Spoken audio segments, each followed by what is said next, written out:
Well, there you see the scene inside the Warriors locker room as players start to make their way back there. The champagne will pop.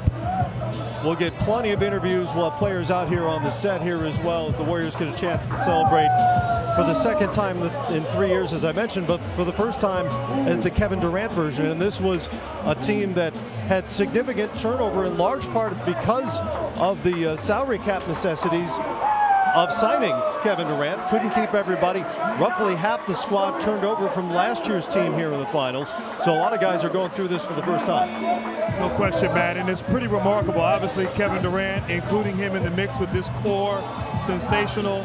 But some moves bringing in Zaza Pachulia, JaVale McGee, David West, who played big tonight for the Warriors. So being able to still keep that flow, as Steve Kerr says, and that continuity with some new faces was just tremendous. But this team, they're so talented, and if they can keep that core together, I have a feeling they'll be in this position again many times in the future. Stylistically, it's just incredible that the Golden State Warriors have such a selfless basketball team, Matt. And it was such a dichotomy of styles in the finals between the Cavaliers playing in isolation behind the talents of LeBron James and the incredible finishing abilities of Kyrie Irving versus the Golden State Warriors. Ball movement, shot making, player movement, off-ball screening and cutting and passing. And again, eventually just too much to wear down that Cavs defense that came in, stepped up during the playoffs, got sharp, got themselves back to the finals, but not enough against the offensive explosiveness of what Kevin Durant represented and the quiet leadership of Steph Curry, who almost averaged a triple-double for these finals. I thought he played tremendously well for Golden State. Yeah, I look at it too. The questions we thought when you acquired Kevin Durant, they took away so many guys off the bench. When you look at this final game, they were a plus 28 from the bench, 35 points off the bench for the Warriors in just 7. I know the Cavs picked up a lot of guys, but they didn't pick up a lot of guys that can make an impact on the floor. And I looked at it, those guys struggled. You said it, Brent, we talked about it, we watched it.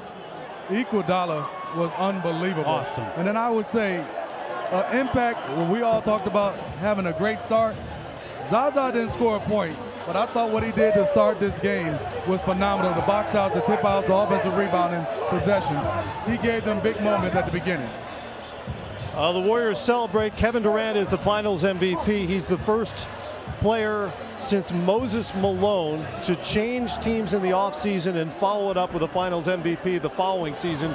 The late Moses Malone did that back in 1983. And now Kevin Durant, who was criticized from a lot of different corners about joining the team that eliminated him, he and the Thunder last spring, comes here. The dream comes true as scripted. He walks away as not only a champion, but the finals MVP. And Matt, this win here, this championship for Golden State, it validates Kevin Durant's decision. As you said, there was a lot of criticism, a lot of talk about him coming to this team, but him coming out, putting up this kind of performance and getting the MVP is just spectacular. And I'll say this to Brent's point earlier, the style of play made it so much easier for Durant as Curry makes the rounds.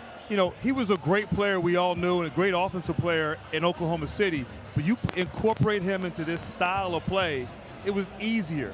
He didn't have to work as hard, didn't have to exert as much effort, and was more efficient. And that was obviously on display, especially here in the finals.